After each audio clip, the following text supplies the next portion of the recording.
Rosanna Catalano, an attorney and lobbyist too. I serve as vice chair of the committee.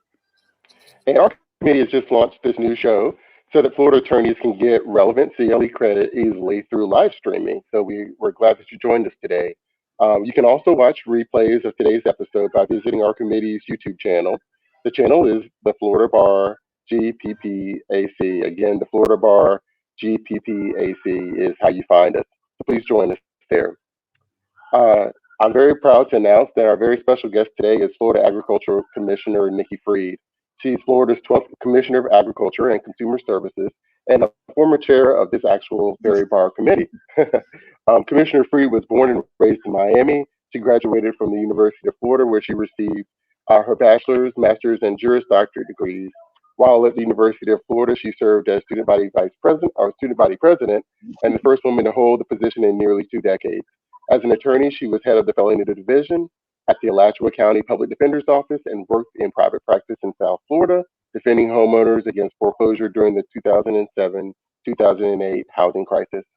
Prior to being elected, Commissioner Fried worked at law firms as a government consultant, advocating on behalf of clients before the Florida legislature. In 2017, she formed her own law firm to advocate in Tallahassee for at-risk children, the Broward County School Board, and for the expansion of patient access to medical marijuana. Throughout her career, she's served with numerous organizations, including this one, the Young Lawyers Board of Governors, chair of the Broward Days Board of Directors, Legal Needs of Children Bar Committee, the Leroy Collins Institute, Girl Scouts of Southeast Florida, University of Florida Government Relations Advisory Committee, University of Florida Board of Trustees, Florida Children First, and others. Fried is a member of Florida Blue Key, the oldest and most prestigious leadership honorary in the state of Florida. Welcome to the show, Commissioner Fried. Thank you for having me today. It certainly is such a pleasure to be with you all. As Kenneth just said, I helped start this committee, so going through the bar and not having a place as a lobbyist where you go to the annual and semi-annual conferences, and you're like, well, where do we fit in? And so I know that this is definitely such a pleasure to be with you all and kind of see how things come full circle. So. Again, thank you for having me and continuing the legacy that we started a few years ago, and really just happy to be here. Absolutely. Thank you again for being here. Want to start, Commissioner, if we can, by helping those of us that don't regularly deal with the Commissioner's office, your office, on a daily basis, and tell us a little bit and give us a rundown of the various duties that are within your office. It's a tremendous office. I didn't even realize it at all until almost I got in there. The Department of Agriculture we've got 19 different divisions.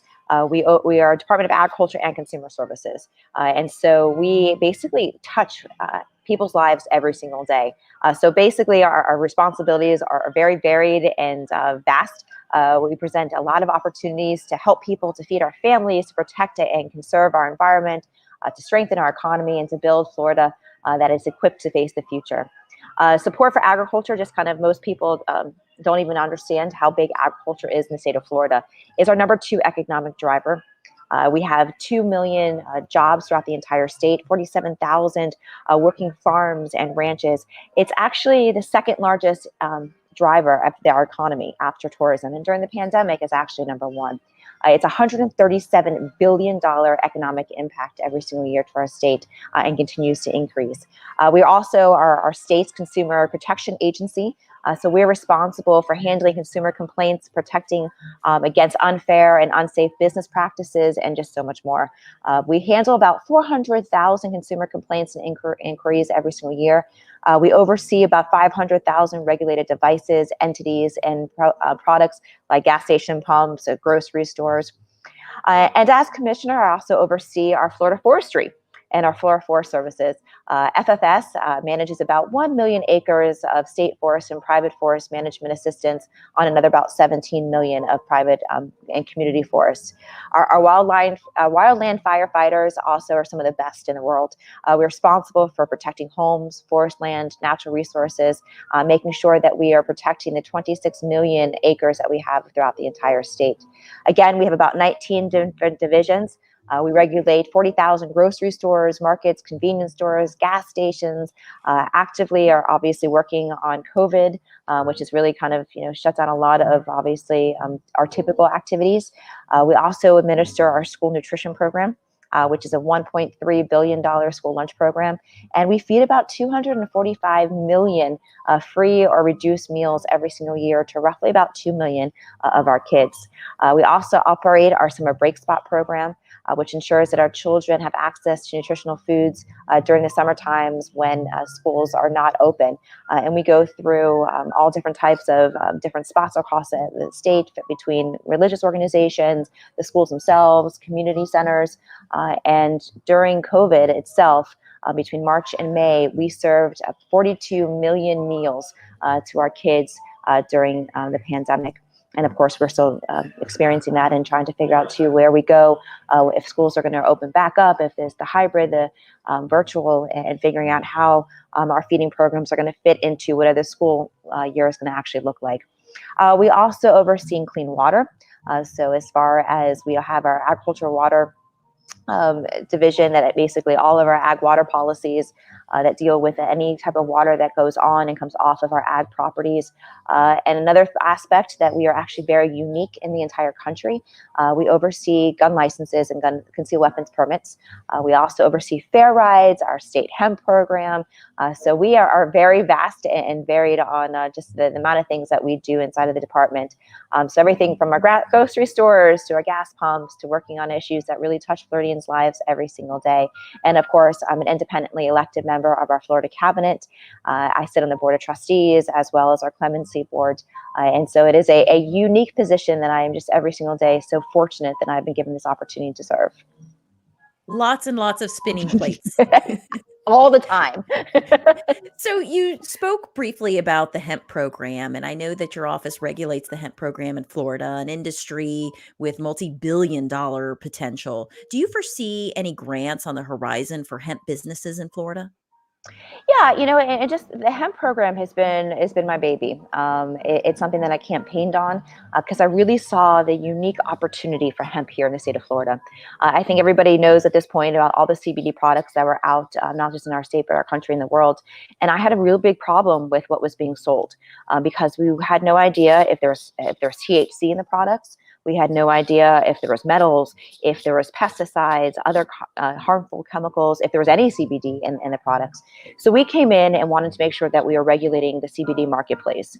And then on top of just not the human consumption of the hemp products, but there's also this amazing aspect, which is the industrial, using of fibers to create things like replacements for our plastics and our styrofoams, using hempcrete instead of concrete, Porsche's using it as insulation in cars, using it as hempcrete to build homes and construction on our roadways. So there's about 20,000 plus known usages for hemp.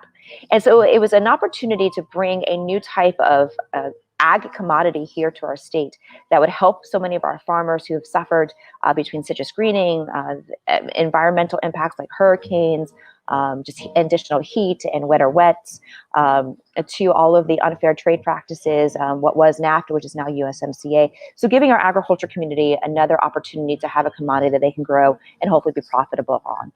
But it was also an opportunity to really help the environment. All those products are all biodegradable, use less types of water for the actual production of the products. And it's also an opportunity for entrepreneurs to be entrepreneurs, universities to do research on whether it's the human animal consumption versus the fiber consumption, and it's really an opportunity to expand. So we do see that the hemp program has been up and running, the CBD program come January 1. So if you are seeing anybody who's selling CBD in any market across the state of Florida, ask if they have an FTAX license. If not, definitely do not buy from them. And so we see a real huge expansion. And so we are going to continue to work with lawmakers on different types of legislation, and the grants would be on the federal level. And I know that the USDA back in 2018, which is what allowed us to really kind of expand hemp in the state, is they legalized hemp for production and for cultivation. And not so much for the CBD sides, because that's still FDA, and there's still a lot of regulatory hiccups on that front. So we are hoping that eventually the USDA, just like any type of new industry, will help to promote it. And hopefully there'll be some grant dollars. And so if you go onto the USDA's Agriculture Marketing Service page, their website is dedicated to more information on hemp with different kinds of links and resources. You will also see on our own FDAC's website, which is fdacs.gov, we have an entire section that is dedicated to hemp. Everything from all types of resources, because this is new for a lot of our growers, how to grow. It's different growing process, different drying process. What do you need for processing? How do you sell it? And so we're trying to give as many resources to this new industry as possible because I want this to succeed. It really could be a $20 to $30 billion industry for the state of Florida, an opportunity for us to be not just national leaders, but international leaders on what we can do because the strength of our entrepreneurs here in the state, because of our strength of our universities, our strength of agriculture, we really are the perfect storm to really make a huge strides as we expand hemp in the world. Awesome, awesome. Commissioner, want to switch gears a little bit here and talk about, since your election, some of the initiatives that you started. I know we all know that food deserts have been a real issue for our community, for a lot of communities, and also growing healthier food. And I know you specifically have some initiatives to deal with those things. I want to have you talk a little bit about what your office is doing there. Yeah, unfortunately, you're absolutely correct. Food deserts are plaguing our state. And, what's interesting is that most people, one, don't know what a food desert is, don't understand that there's food insecurity across our entire state, especially because so much of our population is living in cities. And so I've spent a lot of time my first year and a half really trying to educate the business world, the legal community, and trying to explain to everybody why it's important for us all to get engaged on this issue. Because we know that when our kids don't eat, they can't learn. When kids have gone an entire weekend with no meals, and their first meal may be, their last meal was lunch on Friday at school, and their first meal is lunch on Monday, that's not going to be a healthy environment for the kids to learn. And then unfortunately, if they're not learning, they can't succeed. And they potentially are getting into our criminal justice system, which again, will continue that cycle, which is a costly for our criminal justice system, costly for our communities, that so many of our kids are failing out of the school systems and not being able to succeed. But it's also really important even for the workforce. When parents only have processed food in their freezers, don't have a food store within close distance to their houses. Sometimes parents are having to take a bus to work, and maybe it's 2 buses. How are they getting to a food store if the food store is 10, 15 miles away from their house? The closest thing to them is something that only has processed food. And then when they can't have nutritional food and fresh food, and it affects their ability to succeed and their work product, increases their healthcare issues between diabetes, obesity, going to emergency rooms for health issues. And that really is a huge drain on our healthcare system. So you really can change so much of some things that are plaguing our society by starting at the very basics, and that's nutritional meals. So I've spent a lot of time, this is very personal to me. I started soup kitchens when I was in high school. So I saw that the impact even as a public defender, hearing and seeing, some of the problems that are happening in some of our communities. And so I knew that this is something that I had to tackle, had to be one of the biggest pillars of my administration to really get head on, because it really does impact every single one of us, even though you don't necessarily see it every day. If you're living in, a suburban part of our state or in the big cities. So even from day one, my inauguration day, I went to one of the local food banks, and to everybody that, from my family to my niece, my nephew, my parents, everybody came and were, packing boxes and working to raise this awareness of food insecurity in the Big Bend. And then since then, I haven't stopped working on addressing these issues. We've had, media events in Tampa and Panhandle, South and Central Florida. The Tampa Bay area also promotes programs like the summer break spots. We also help feed our kids during, again, the summer months. And so we really have worked hard to increase this and additional uses of our resources, like our food recovery program, and different innovative strategies being undertaken at the local level. For instance, last summer, I spent some time in Orlando at a place called Ebony Nutrition, and where it's bringing the youth into a community center, basically, and working together to educate the community, educating our kids, getting them excited about agriculture, getting them excited about the food that they eat. We also launched the FDAC's Hunger-Free School Campus program, which encourages schools to play an active role in reducing food insecurity in their own school and their own community and their campuses. Because what I also have found is that, again, kids may get lunch and they may qualify for free breakfast, but unfortunately, there's a stigma still attached to this. And so, if a kid is qualified for free breakfast, but they've got to go into the cafeteria first thing in the morning to get it, people will know that that's why they're going into the cafeteria. So we really want our schools to get creative, to think outside the box on how do you make sure that that kid still gets fed, which is why I've called for universal breakfast, meaning that every kid has opportunity to get food, regardless if they need it free or reduced. Bringing food into first period or homeroom or food trucks around campus, that really anybody could go in and grab a banana, grab a thing of milk or a bagel or just something, a fresh apple or orange and a piece of fruit. Same thing on pantries at this school, creating the different parts of campus where they may have just a free pantry where they stock it up with fruits and vegetables, and the kids can go at the end of the day go in and get them, or on a Friday. Or a lot of districts have the backpack program where they pack that the local food banks pack backpacks and they give them to the schools and the kids can take them home for the weekends. We also last session worked with lawmakers to secure about $500,000 of grants to support the food recovery from our farm produce or families in need. Because what's also happening is that a lot of our food is going unused and unable to be picked on some of the fields. And why that's happening is that there's just a shortage of workforce. And so a lot of our farmers leave a lot of food on the vines. They just don't have the workforce to come in and actually take it off.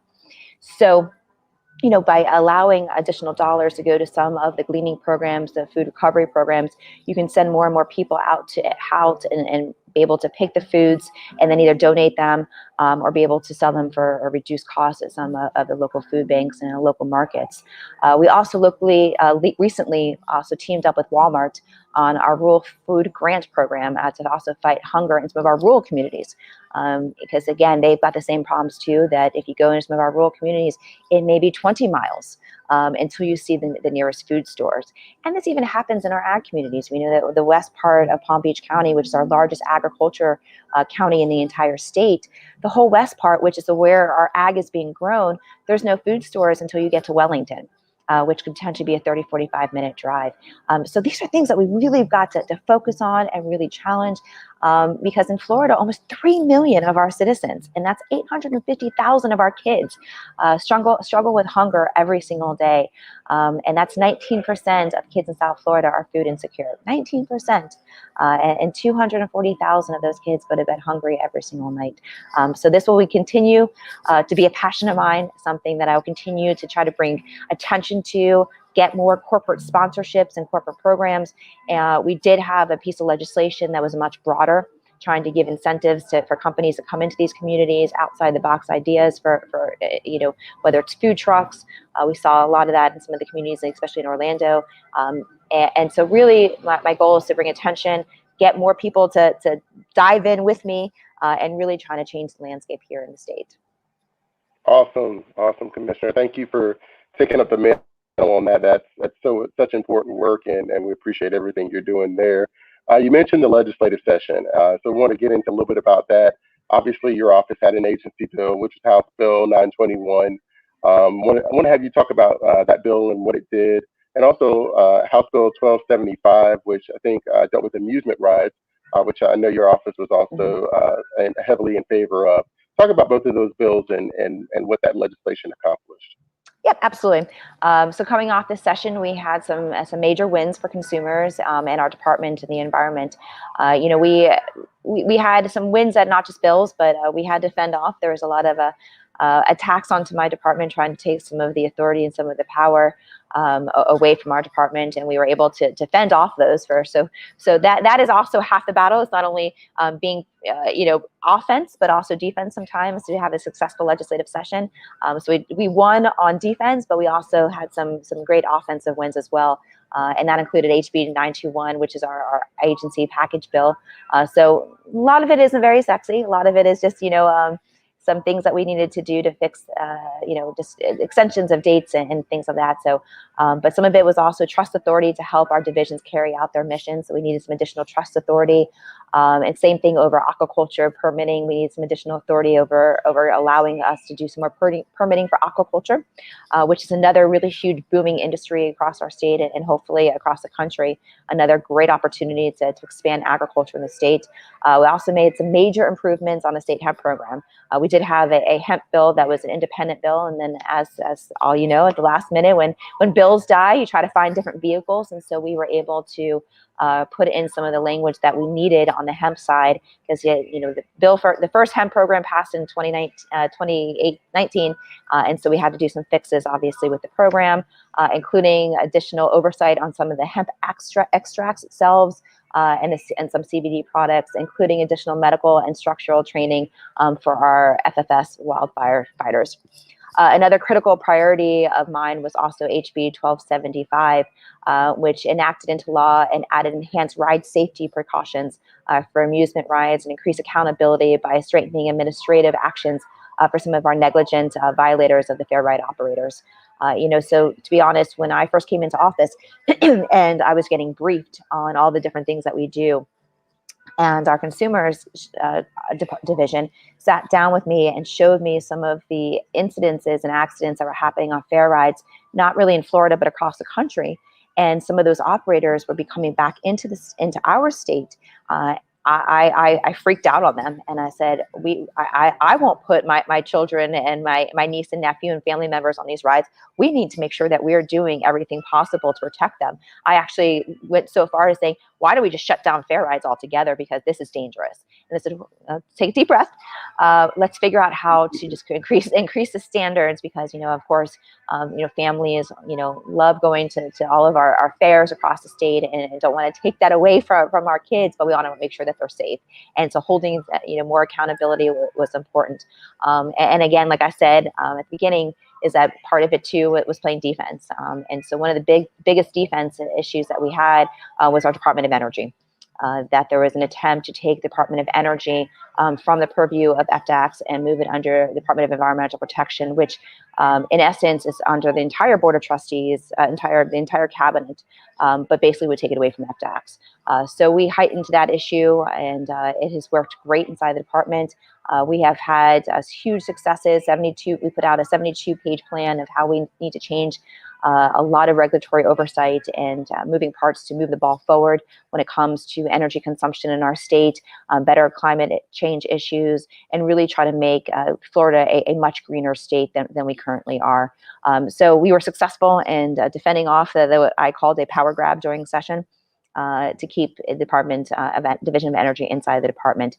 Additionally, we also secured matching grants for some of our statewide energy initiatives and put in place plans to develop an electric vehicle charging stations along the state highways. What we're seeing is that as more and more people are going into electric vehicles, and as we know, we have hurricane scares and hits, every year. And so we need to make sure that if we are trying to encourage more and more people to actually be buying electric and doing things that are better for the environment, we need to create the infrastructure to allow that to happen. And charging stations along the highway and a lot of our rural communities was necessary to make sure that we are creating this infrastructure to allow more and more people to really expand their usages of electric vehicles. Another big win from this session, we added 8 new positions inside our Office of Ag Water Policy. I don't know if my division director is watching right now, Chris Pettit, but hi, Chris. To basically, the point of those new positions is to help enhance our enrollment and verification of our best management program, and to secure also $4 million in water restoration funding for Lake Okeechobee watershed. So huge session, and I feel like we haven't stopped since. Now, I know you touched on water, and we are facing some major issues in Florida dealing with water. So can you expand a little bit about water and the solutions that you think perhaps the legislature may offer moving forward, and as well as your department? Absolutely. I campaigned on it. Water is central to the health of our communities, our environment, and our economy. People come to Florida for the sunshine and for our beaches. And so we need to make sure that we are doing everything we can to really fix a lot of the problems that are happened in our waterways. People just took it for granted for so many generations. And so I was actually, funny enough, that there is a lake that's not too far from my house. And we went out there last weekend, and it's dirty, and we were trying to put our feet in the lake, and decided that was not a good idea. And that's heartbreaking. That is the beauty of our state, and so we got to do a lot more. And so this is something that I campaigned on, an issue that we can make a huge impact on, but we need to bring all the stakeholders to the table. What's been happening in a lot of ways is that over the last couple of decades, that there has been such a big divide between businesses, environmentalists, ag communities, and so everybody stopped talking to each other. And in order for us to create a real systemic fixes, we've got to do this together. And so our commitment to clean up Florida's waterways, I appointed again, if Chris is on, our director of ag water policy, and has really said, I said to him when he first got hired, go in and fix and make sure that we're moving the ball forward on our best management program, make sure that we're doing everything we can to get more of our ag producers enrolled in the program, that we are sending everything, giving all the tools that they need to really help. And so we've had some great progress on updating our ag BMPs, including our latest water conservation science and technology, conserving science and technology.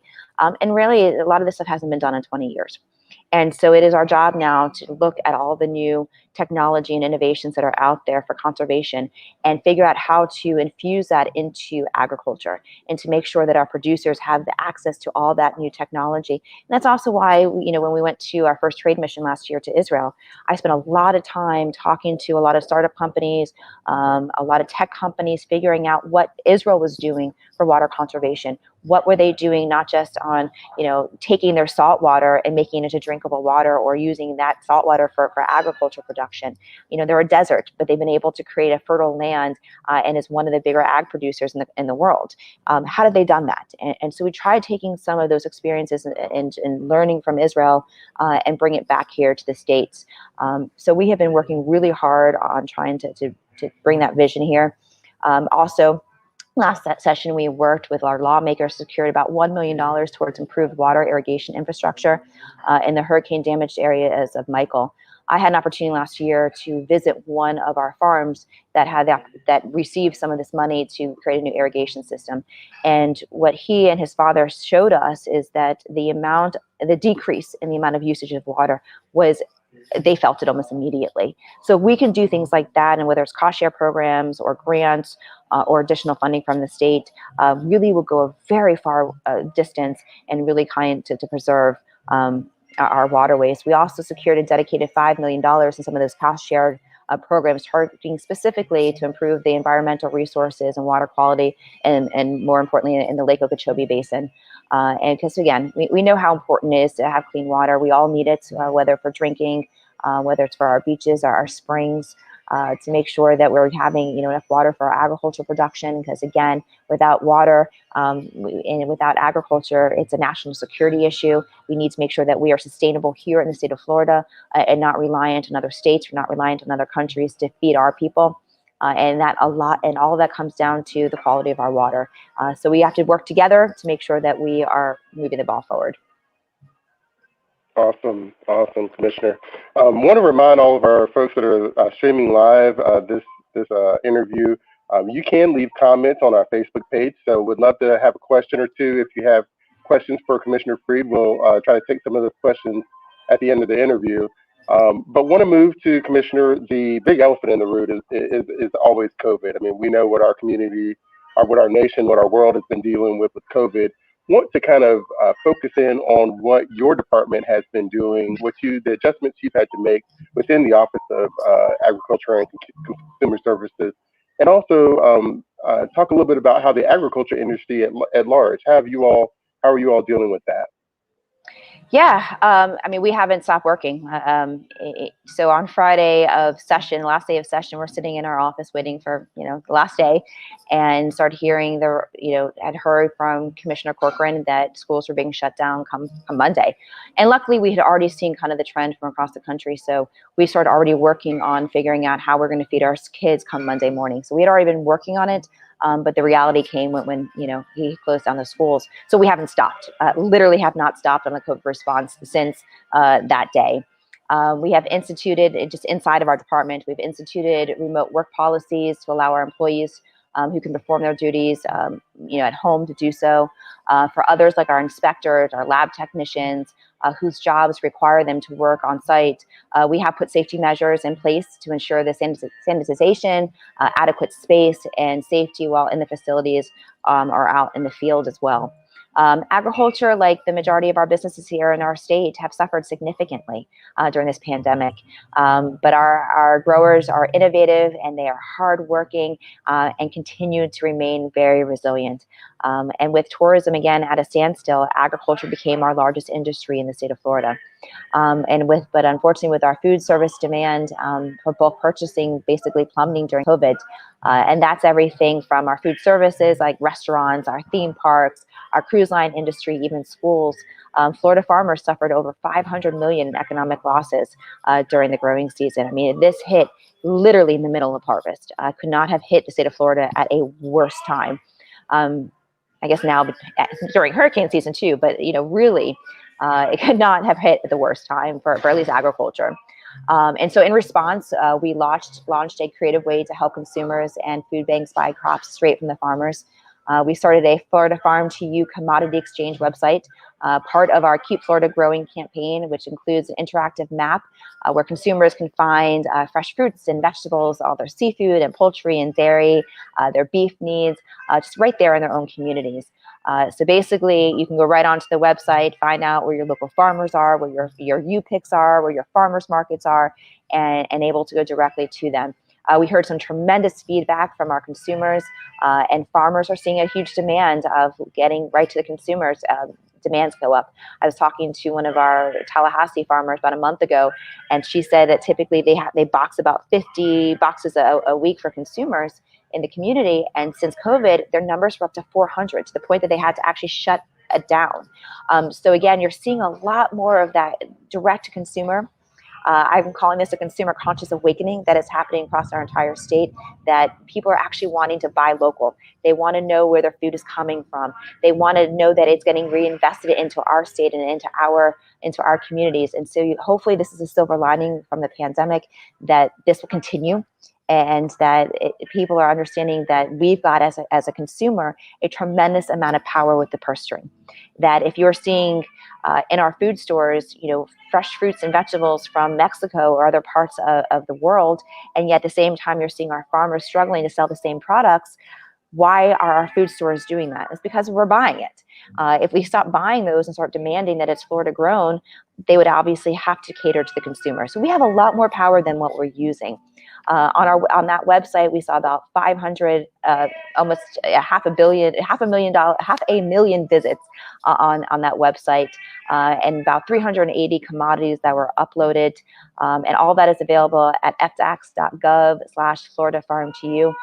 We will certainly keep that up, and hopefully this is a new trend going forward.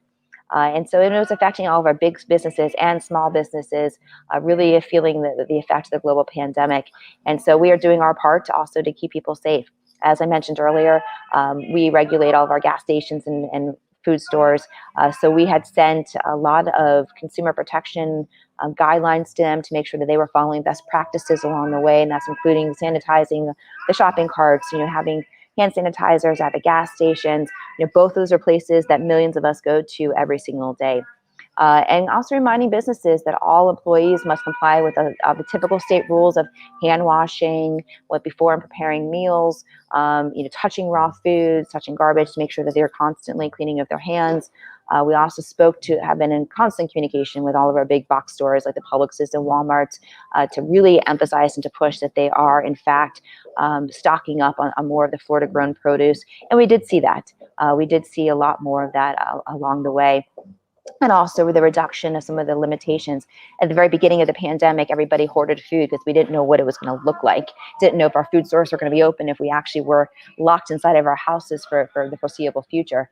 And so as soon as people started realizing that, yes, you can leave the house, yes, the food stores are going to be open, that hoarding stopped. But at the very beginning, our food stores were putting limitations on the purchasing. So we made sure that they started to pull back on that, to really open back up the market. And, we have also worked with a lot of our dairy producers. We saw 10 million gallons dumped of milk across the state of Florida. So we went into overdrive trying to find and secure new transportation, new cold storage for some of those products.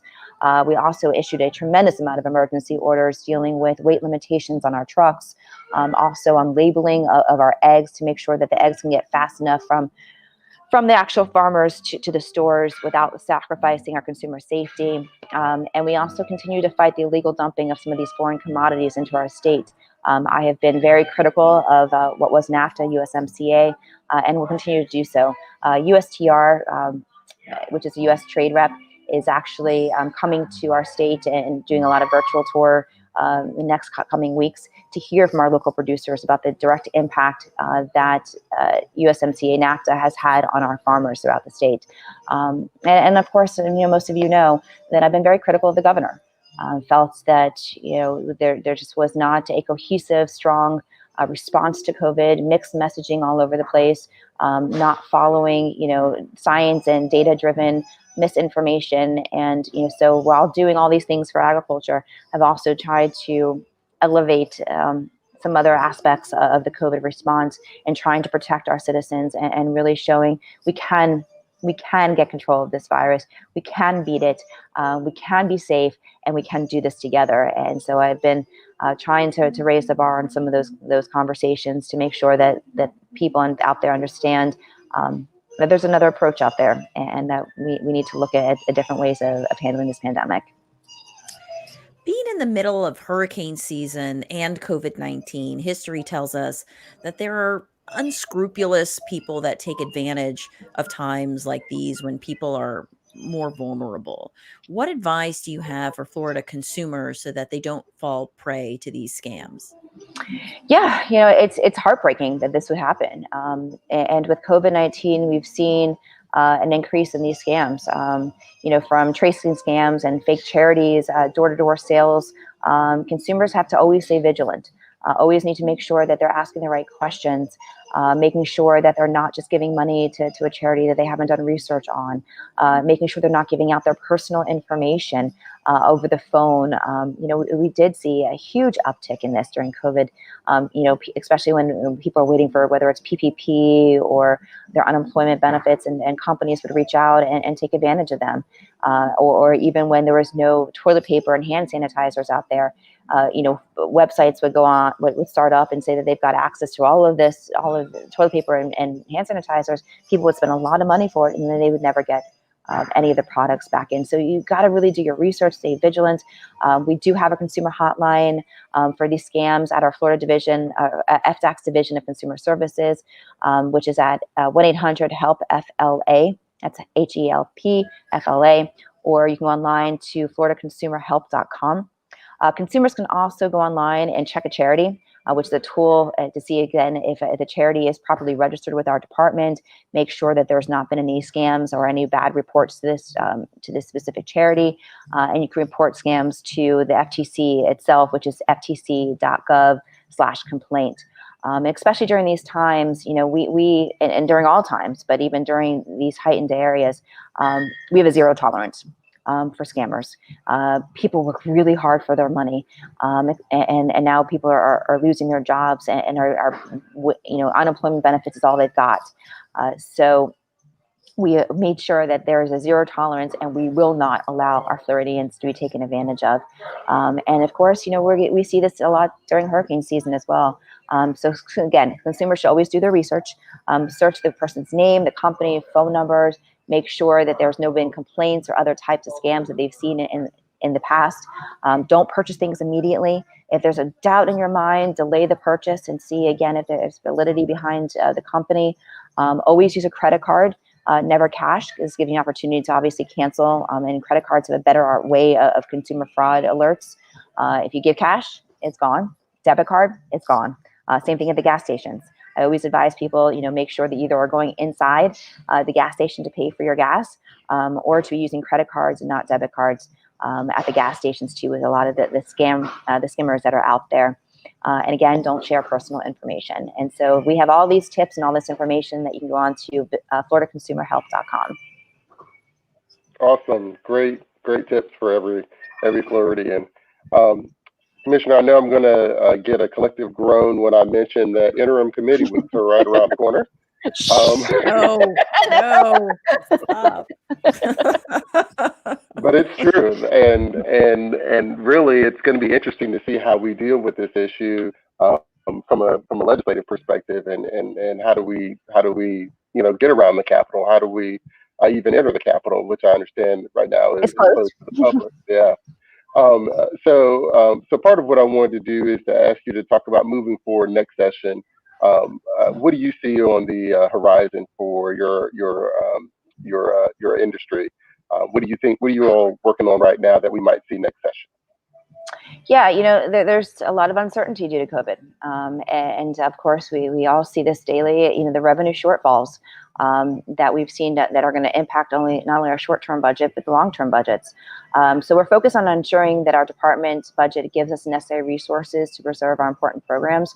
We are such a small fraction of our state budget. Most of our money that comes in is from the federal government, between all of our USDA programs, our school nutrition programs, our energy program. That all of that is all federal. So most of the money that comes into FDACS itself is really employees, building costs, our cars.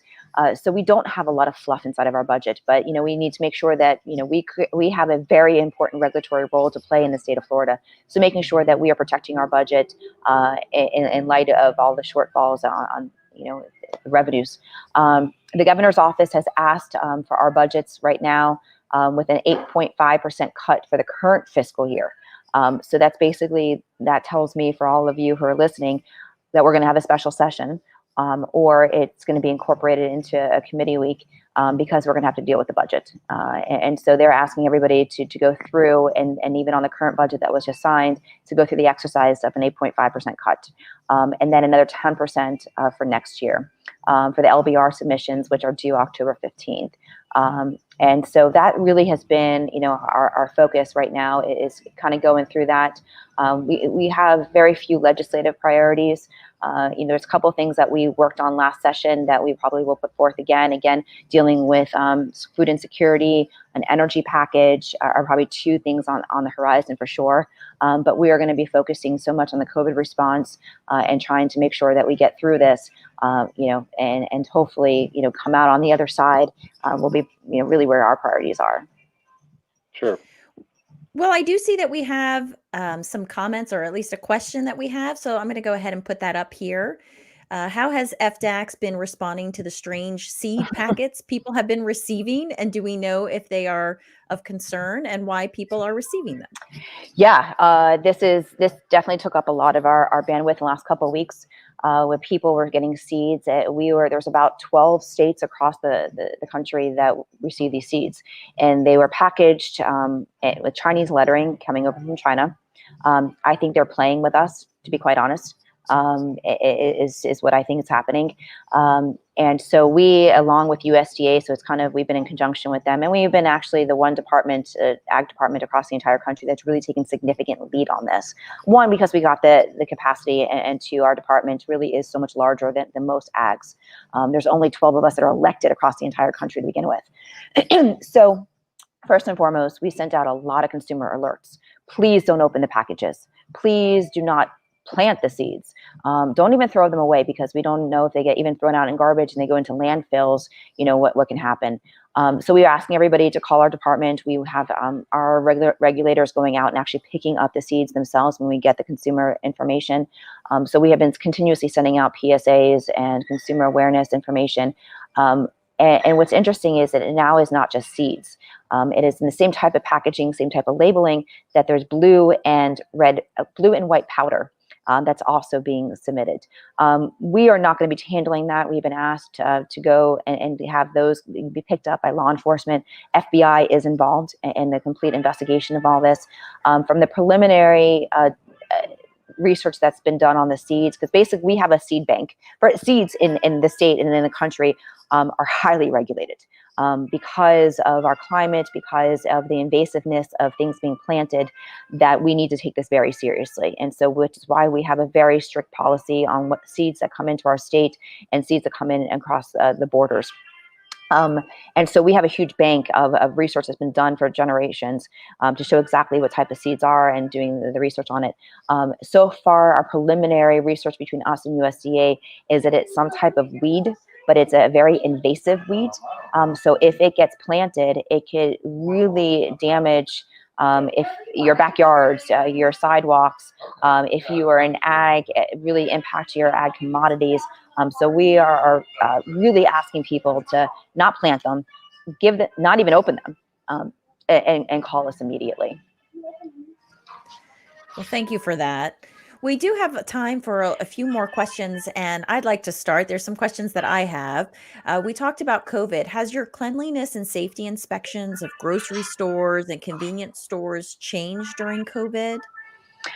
Only thing that's changed is the PPE for our inspectors, because we had to make sure, of course, that we are still doing our regulatory job. And, this is just because we're in COVID time doesn't mean those things stop. So our inspectors are still out there. We are constantly monitoring because too, we have people that are getting tested positive too, not because of their job, but just like everybody else being out and about. And so we have been taking all the necessary precautions, making sure that if somebody does not feel safe, if they are one of those vulnerable populations or have some type of underlying health condition, that we are moving people around. But our inspectors are out in the field and doing what they need to be doing. And one last question. I'm curious, and I know that it's always surprising, but what are some of the more surprising agricultural commodities we have in Florida that people would be surprised to know about? Avocado. We have a lot of tropical fruit. Let's see, what other interesting ones that we wouldn't think of. We got peanuts. We've got cotton. I don't think people have recognized that we grow cotton. We do it. I didn't realize that. Yeah, we do. We have some in the Panhandle, and which unfortunately a lot of it got wiped out during Hurricane Michael. So we have a lot of. We have about 164, give or take, different commodities that we grow here in the state of Florida. Everything from small and large, grapefruits, which I think most people probably know, and a lot of things you don't see in the food stores, but you'll maybe see in peanuts. Most people don't realize that we grow peanuts even here in the state of Florida. Yeah, you think of that as a crop, very obviously very associated with Georgia. Yep. I wouldn't have thought that we had large peanut producing here in Florida. Yes. Well, we're coming up on wrapping this up. So thank you so much for your time today. We Absolutely. really appreciate this conversation. Absolutely. And be well out there, everybody. And I guess with committee weeks and elections coming up, I guess I'll see everybody real soon. And thank you for those of you that are watching our inaugural Connect at the Capitol episode. Thank you guys for joining. Thanks, everyone. Thank you.